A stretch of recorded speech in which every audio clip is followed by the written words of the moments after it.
Hi, my name is Chris Holton Jablonski, and it is my great joy and privilege to serve First Church as its minister. This week, Krista Tippett had an incredible conversation with her friend and colleague, a young Black Baptist minister and organizer named Reverend Lucas Johnson. You can find the whole conversation on the On Being website. It's called Living the Questions When No Question Seems Big Enough. I commend the whole conversation to you, but wanted to share two parts that I found especially beautiful. Reverend Johnson says, I think that this is a brilliant opportunity for us to think deeply.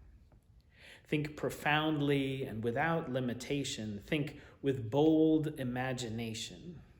Who are we going to be to each other? In such unrestrained ways, in such vulnerable ways. This is an opportunity for us to really imagine the very structure and nature of our communities and the structure and nature of our lives together. I've been reflecting on the fact that during the lockdown, several European countries initiated big public works projects. They said that while people were at home, they're going to pave roads and redo the landscape. They're going to use this opportunity so that when we emerge from the lockdown, things will be different. So the question is, what roads do we need to pave in the midst of this crisis? I think this is so beautiful. The roads we need to pave are of many different kinds. New roads and understandings about how we are as families, how we are as workers, how we are as neighbors and communities.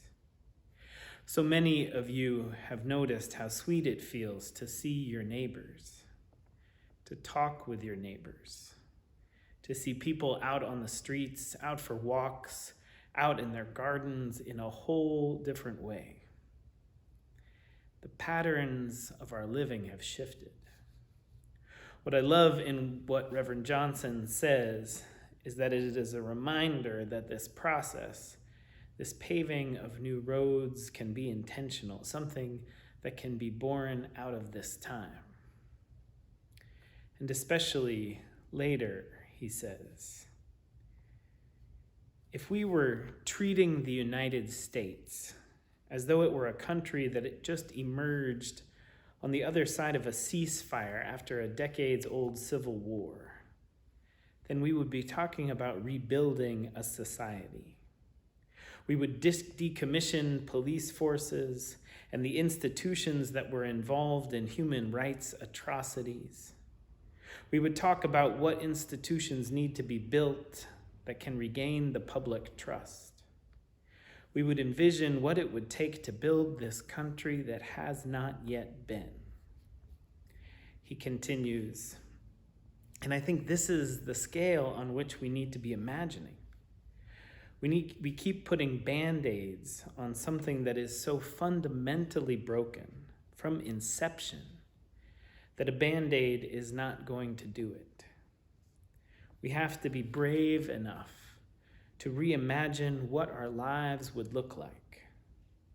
We can't underestimate the entrenched power of the structures and systems that we've built to move us in a certain direction, a certain dehumanizing direction. We have to ask ourselves in bold ways, what does it mean for us to be community to each other? And if we're going to be community, then what should our neighborhood look like? How should our streets function? We really do have to remake this country. Here, of course, is a big road that needs to be paved. And this is in part what so many folks I respect and admire are speaking of when they speak of hope. A tipping point is being reached. There is so much possible. So much change, so much transformation is possible now. And this is not to discount the pain many of us are feeling. This is hard. This transition is difficult. Birth often is. I have been present for 4 human births, and not one of them was easy. These weren't feelings so connected to the moon, easy, kind of casual, oopsie-daisy births. These were work. These were effort. These were lion-hearted mothers bent on bringing life into this world, marathon stretches of strength and will and indomitable love. And at the end, of course, unspeakably beautiful blessings came into the world, into my arms, into the arms of my best friend. But it was through some grueling and sustained effort. We are now in that kind of effort, and I am so grateful. So my invitation to you all today is to pay attention, to stay open and curious. Listen when you are called. Learn, mobilize. Reach out if you need support, if you have questions, if you are hungry for more. We will be sharing invitations to classes and opportunities to dig deeper and to get involved in so many ways. One very sweet, concrete invitation came my way just a few days ago. One of our youth, James Fitzpatrick, is on the track team at Belmont High. And along with some of the other runners, he is raising money for Black Lives Matter. They are seeking to run 500 miles and to raise money to support the cause. The effort was born out of the students, and it is led by the students. I'll share a link to his fundraising page below this video. Please do click on it and donate and help support Black Lives Matter, and also support the spirit alive in these youth who listened, who took it all in, all that's happening, and decided to do something. If there is something stirring within you, some holy unrest, listen. In order to build this new way, to create this new chapter, in order to make real change, it will take all of our deepest dreamings, all of our hands and hearts and minds and bodies. I am so grateful that I get to be in this moment with you all. This is the end of my first year here with you. We have our annual meeting coming up in just a few days, and it has been quite an exceptional year.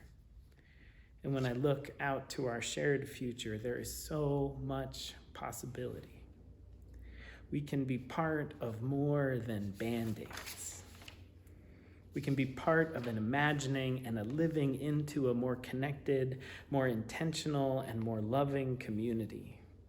We can be, and we are, digging deep into questions of race and institutionalized systems of oppression. We can be, and we are, seeking beauty and joy, a liberating beauty and joy which we can follow, which can fuel us along this sometimes challenging path. This has been a hard time, sometimes a very hard time. But it doesn't have to be a pointless, suffering pain. Instead, it can be the pain leading us personally and collectively towards birth. The birth of something beautiful and true, something sustainable and good. These words of Arundhati Roy have been on my heart lately. She says, "Another world is not only possible, she is on her way. On a quiet day, I I can hear her breathing. So much love to you all. Amen.